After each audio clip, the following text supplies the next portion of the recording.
Clear air, clean water, strong bridges, safe roads, and life-saving miracles. Engineers are innovating the solutions that will build a stronger American future. But tax changes are stifling the spark of innovation, holding back the dreamers, doers, and builders from the discoveries that will reshape our future. Tell Congress, fix the R&D tax and promote research and development. Because when we fuel the fire of innovation, we light the way to a brighter tomorrow.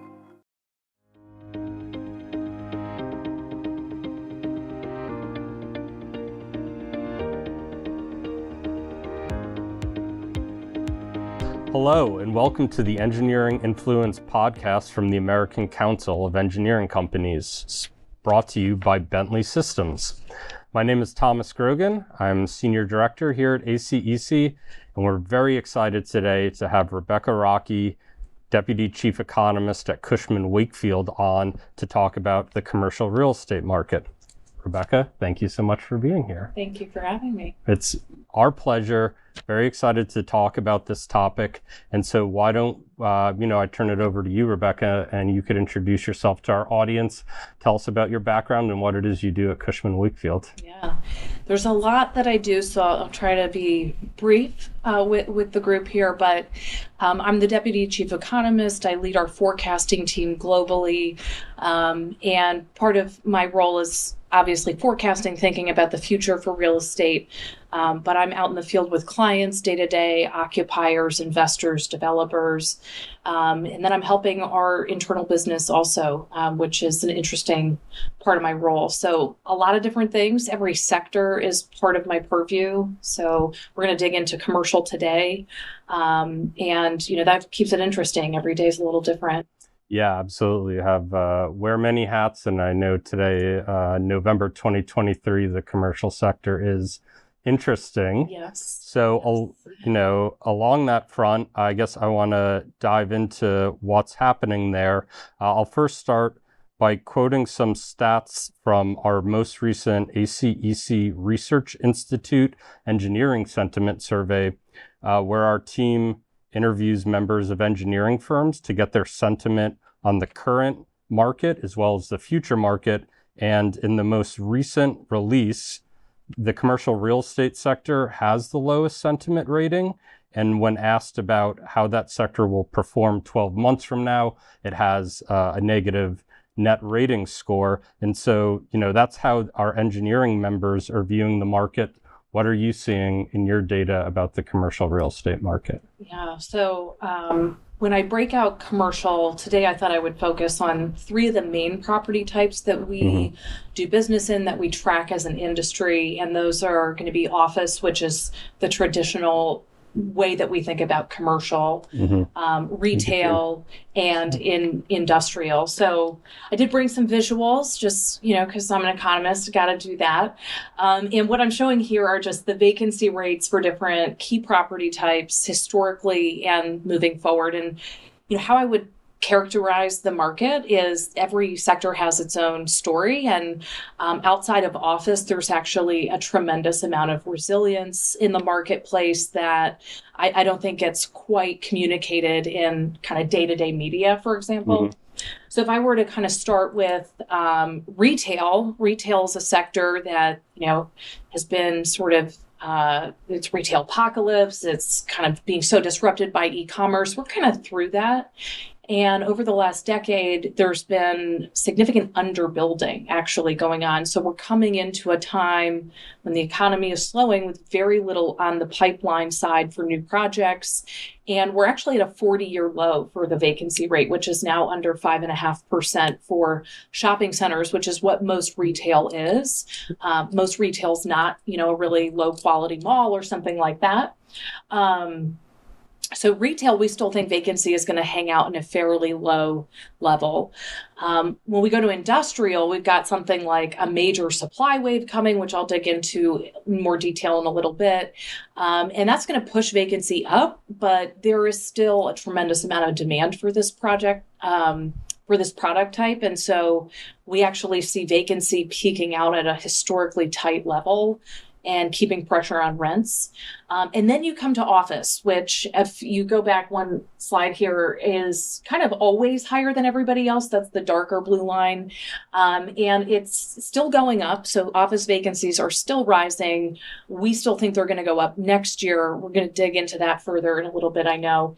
And this is really the sector that's the most challenged by this transition to hybrid work. It was happening before the pandemic, but the pandemic accelerated it and is really challenging the market. But that said, I'll end by saying there's a tremendous amount of nuance in the office market, and we see flight to quality, we see concentration of weakness, and that leaves a kind of middle terrain that is very complicated in terms of how it navigates through the next 12 to 24 months. Yeah, very interesting. Sounds like, it's almost like a bimodal or multimodal distribution of certain sectors or verticals performing differently depending on where you're looking at it.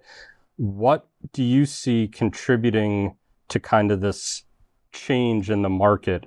Is it the higher interest rates? Is it a matter of too much supply, the work from home increase, a little bit of all of it? Yeah. Well, it's definitely the case, when you read off the sentiment numbers, if you go to my next slide, we are as an industry in our own recession. So the economy's been resilient. This is just giving you a sense of sales volumes, but also leasing velocity in the commercial sector as a whole. And generally speaking, interest rates have been a tremendous part of the pullback in the capital markets. I would say, there's uncertainty around the economy, but the uncertainty around the Fed and the volatility in the bond markets has really impeded the ability to have conviction in deals and to really establish the right kind of pricing. So I definitely think there's part of that, which is definitely coming back to the Fed and interest rates. In terms of leasing, it's kind of a few things, and it really gets nuanced by sector. So you think about something like industrial, and this went through an incredible boom the last few years, and we're seeing some right sizing, right? During the pandemic, we pulled forward demand as e-commerce providers were building out sooner and faster than they otherwise would have had to do. And now the future is here. We pulled forward demand from 2023, 2024. So we're seeing some pullback there. There's some pullback in the goods spending economy as consumers go back to services and normalize the kinds of patterns and consumption that they have. That's contributing to slower demand.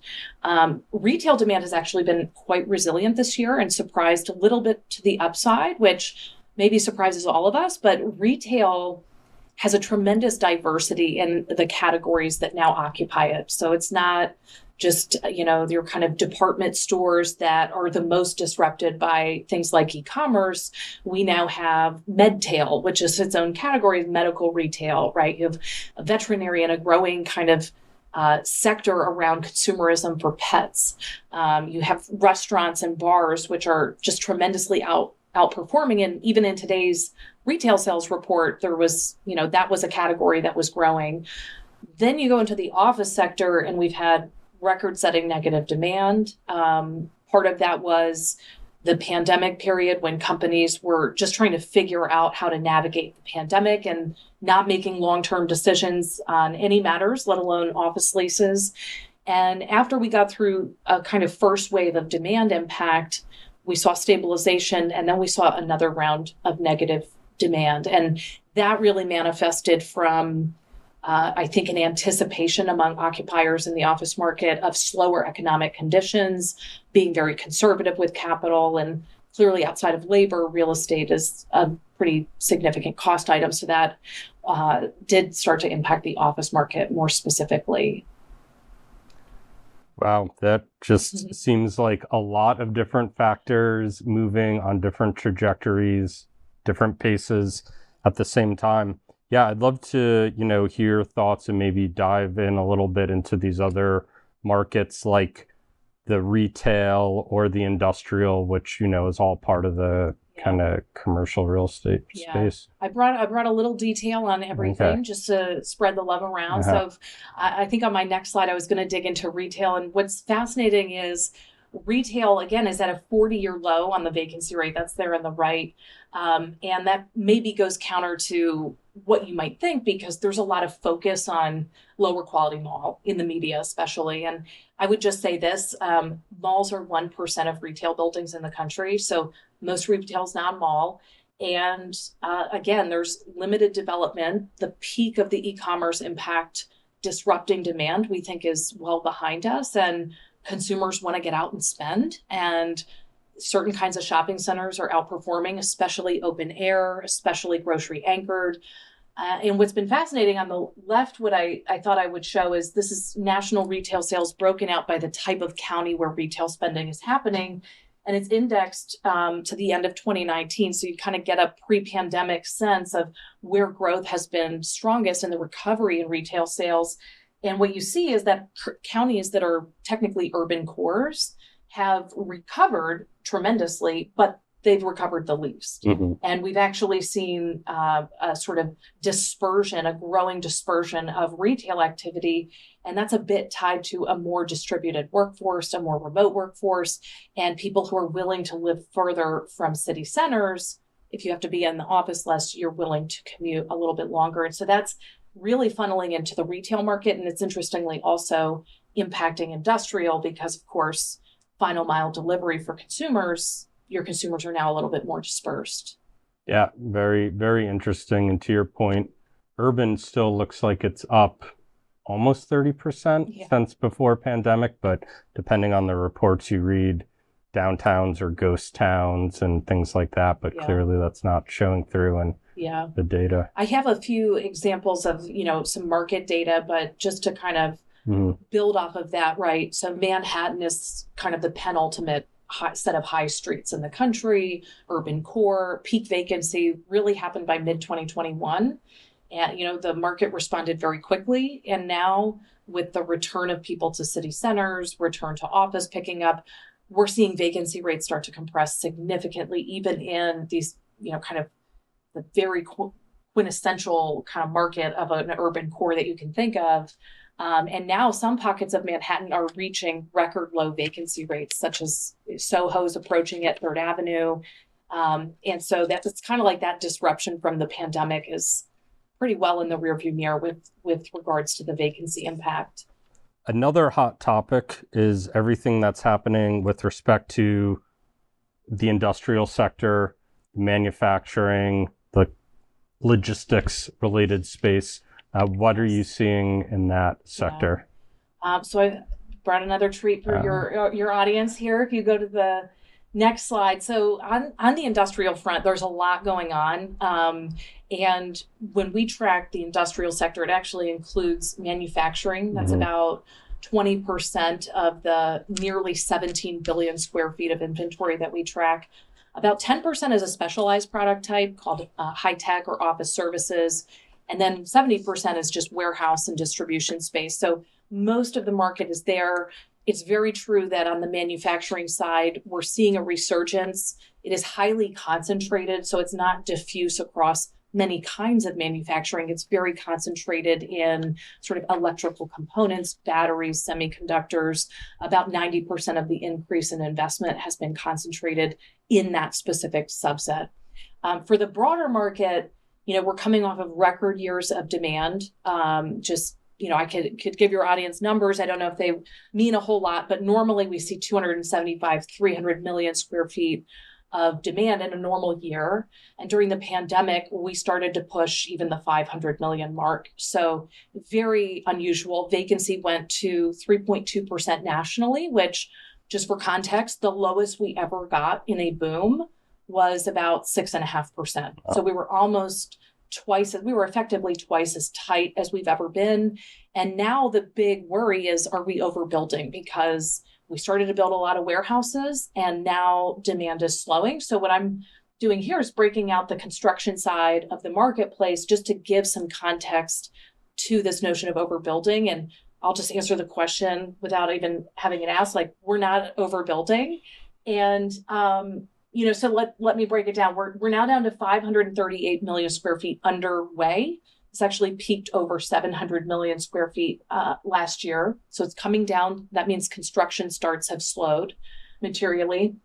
And out of that, actually, some of that space is what we call built to suit. So it's not really going to present risk to the market. It's not going to deliver as vacant. And so that's kind of what I'm showing here. And then as you go to the middle, this is the speculative pipeline, but actually some of that's already leased and accounted for.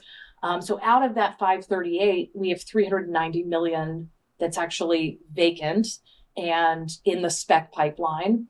And so what I thought I'd do is just kind of a simple exercise of saying, what if all of that space delivered tomorrow vacant? Mm-hmm. That's not going to happen. So we know that some of that will get pre-leased, and it's definitely not all going to deliver tomorrow. That takes, 12, 18 months and so forth. Vacancy would go up to 7% if it all delivered tomorrow and we had no demand. One, we still have demand. It's softening. So, there's that.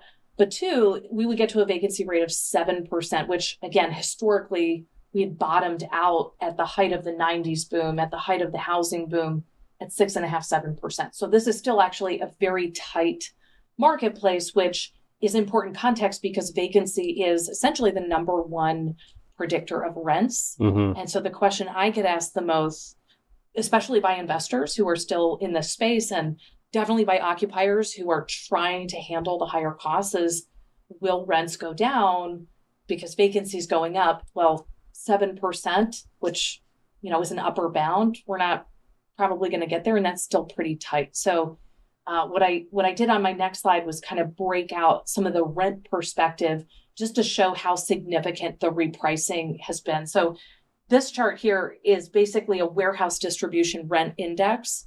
I've broken it out by region, so you can see there is some dispersion across different parts of the country. Primary markets are kind of key industrial hubs near major population centers. Mm-hmm. Think of Inland Empire, LA, Dallas, Chicago, Atlanta, and New Jersey in the Pennsylvania corridor. And basically this index is 100 at 2015. So it's kind of fairly flat, like not a whole lot goes on with industrial rents before suddenly e-commerce starts to pick up. And in 2015, we started to see more material gains. And then the pandemic hits, and that's the vertical lines. And so it's very much the case that we've seen rents across the country go up by anywhere from essentially 50 to 150%. And this is very difficult to absorb, right, if you're an occupier in your business model, because your real estate costs just went up a whole lot in a short period of time. And what I'm showing on the right is that red line, that national rent growth. Now it's year over year. It's not indexed to 100. Mm-hmm. And it's showing you rent growth is definitely going to slow. Vacancy is going up. Demand is slowing. It's not, rents are going to go down, but the pace of growth will slow down. The green line is showing you the growth rate in what occupiers should expect their costs to go up at. Mm. And it's different than headline rent growth because the lease terms are long enough that there's a significant amount of leases out there that have not repriced to market. So what we're finding is that occupiers are trying to get in the market sooner so that they can really understand the financial implications as their existing leases mark to market, let alone as they think about expanding their footprint and growing into new markets as they try to serve their customers. Very interesting. Not to put you on the spot, but do you know how many leases are currently locked into some of these, or have an idea of how many leases are locked into a lower, pre-pandemic or let's say sub 5% interest rate versus the ones that basically have had to come online in the past 12 months? Yeah, so the weighted average lease term is about 6.5 to 7 years. Okay. So we've had approximately, it's less than 50%, but probably between 30 and 40% that have repriced. Wow. So, but that means a majority haven't. So this is really an area of a lot of focus. And this, on the flip side, as an investor, will continue to pay dividends for your income return, which will help to support investors in this space as they navigate higher interest rates, which push the cap rate up on their investment and the potential exit cap rate that they're looking at. So this is an area where we think we're actually the most bullish on the income side and the resilience, therefore, for an investor who has gone in either fully on industrial, let alone if you have a balanced portfolio. Oh, interesting. So it's good news there. Yeah, okay. It's not all doom and gloom. Not all doom and gloom.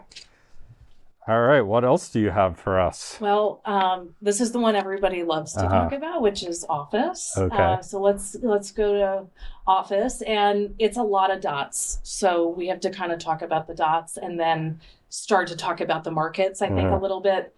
The office sector, as I mentioned, record-setting negative demand. And this down cycle with the pandemic started at a time when the pipeline was reaching a peak for the cycle. So that's very typical in real estate. We go into a downturn and we were just at peak construction levels. So office has been dealing with a little bit of both. And what I'm showing you is the current vacancy rate for different markets across the country on the vertical axis, and then the change in that vacancy rate since the pandemic. So there actually are some markets where vacancy's gone down. That's over here. It's not a lot. And those markets tend to have a few things in common. One, they're just very small tertiary markets, very little construction risk. In the case of Palm Beach, just a very small office market and benefiting from some of the kind of greater Miami growth that has happened. So few and far between. Then you start to look at the markets where vacancy's gone up the most, and you find San Francisco, you find pockets of New York City. No surprises there, but what I would call out to your audience is there maybe are some surprises because Salt Lake City is up there, and Phoenix, and Charlotte, and Raleigh, and Nashville, these kind of high growth Sunbelt markets that have had tremendous recoveries in not only their broader labor market, but their office employment market. And it's not necessarily translating into office real estate quite like you might expect. So this is really where I think the nuance of what's going on with office should be appreciated. Every city has its own story. And a little bit of this is, for example, like Salt Lake City, Charlotte, Raleigh, Nashville, and even New York, tremendous construction waves that they're working through. So that pushes vacancy. You have demand-driven stories. That's definitely San Francisco, but I would actually point to Austin, Texas, and Phoenix as having below average demand, despite being very high growth cities. So it becomes complicated really fast. And so to kind of distill down just the complexity, I thought I would give an example of New York City. I know we're in DC, it's my former home base. So I thought I would kind of dig into it a little bit. So if we go to the next slide, I think I wanted to just kind of demonstrate there is a trend. There are kind of a few trends in office going on. One is flight to quality. So if I showed you these charts, whether it was for Manhattan or any other city or the national data, it would look pretty much the same. It would just be, the totals would be bigger. And what you see here is that top tier office is actually recording positive demand. So this is saying there's been 6 million square feet of occupancy gains in the office market at the top end. And that's fancy space. It's nice space that's been either newly constructed or renovated for the most part. And it's really lower quality office that's suffering the most. That's most clear here from the negative absorption, which just means the absorption is the change in the level of occupied inventory. Then what I'm giving you is a sense of the dispersion of vacancy. So Manhattan's vacancy rate is 22%. But if you look at Class B and C, it's pretty much nearing 25%. If you look at Class A, it's closer to 21. If you look at top tier, you're going under 20, but that includes new construction that's still in lease up. So if you take that out, then you're at the green line, and it's, pretty much, it hasn't really budged a whole lot, not seeing a lot of movement. And that's that flight to quality resilience that we see. And this has become, in the commercial sector, a trend that is pretty well documented. Then there's kind of the flip side. So if we go to the next slide, this is really kind of nerding out with our data. So we track 53,000 office buildings across the country in Manhattan. We track 1,400 south of Central Park. And what this is showing you is just individual building level vacancy rates. So this is actually saying, over a third of all buildings in Manhattan are fully leased. Nobody really talks about that. And 75% don't have any sublease space, despite that there's a tremendous sublease issue that the market is dealing with at large.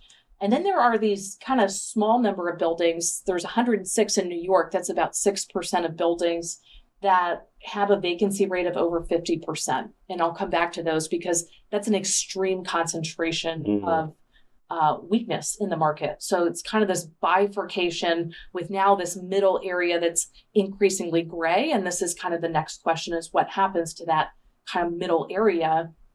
And then over here, I'm just giving you a sense of, again, the complexity and nuance. This is saying, there are actually half of buildings that have not seen an increase in their vacancy rate. So 50% of office assets in New York have actually had their vacancy rate decline or not move at all. And that points to, I think, an underappreciated resilience within the sector where some of these really highly vacant buildings are dragging down the market perception.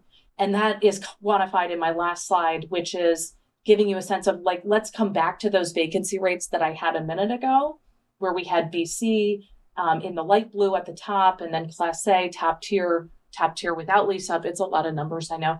But now we're just going to say Manhattan, all of the properties together, minus the 106 buildings. So in that case, now we go from 22% vacant to 15% vacant. And that's just a very different kind of market and illustrates, just how difficult it is to paint with a broad brush on office. And this is really, I think, an opportunity as well as a challenge for those directly in the space, whether it's an investor trying to figure out their portfolio, a lender trying to understand the risks in the loans that they've made. If you're an occupier and you want some good space, the options are not as, I think, numerous as maybe the headline data suggests. Yeah. And so, this really shows a larger market where a certain concentrated few is pretty full. And then this BC class is a fairly, high amount of vacancy, especially compared to early 2019. A question that will come up and stuff we're hearing about is the feasibility cost benefit analysis of repurposing, turning some of this vacant asset space into something like residential housing. Yeah. What are your thoughts on that? I wish there was a silver bullet to solving the office problem, because especially if there was one, it would also help to solve things like the housing shortage that we have. Unfortunately, it is very costly to do any construction, let alone office construction. And it's very expensive and often simply not feasible to convert an office building because of floor plates, because of code requirements, sometimes because of zoning issues. So yes, it's a growing trend, but it's a very small pocket of the market. To kind of use Manhattan as an example, we're tracking 21 buildings that have gone into some kind of life event since the pandemic. And out of those 21 buildings, which is about 13 million square feet of office space, about 500,000 are being converted into apartments. And that means 12.5 million square feet are actually going through repositioning and renovations to upgrade them and remain as office, but to be more competitive with that top tier, because we know that occupiers really want to have office space that adds value to their workforce, that attracts workers to come back into the office. And we're seeing owners really pour money into being that next tranche of office product. Yeah, I think we saw it here on our tour of the new ACEC office before we came in. It's, very nice new space, and we're here now working, and it's got all the great amenities and nice views, and you're going to have to go into an office. It might as well be a top tier office space. Yeah. All right. Well, thank you very much, Rebecca. This was a really insightful conversation. Really appreciate you coming on, and want to thank you again for your time, and have a great day. Yeah, thank you. Thank you for having me.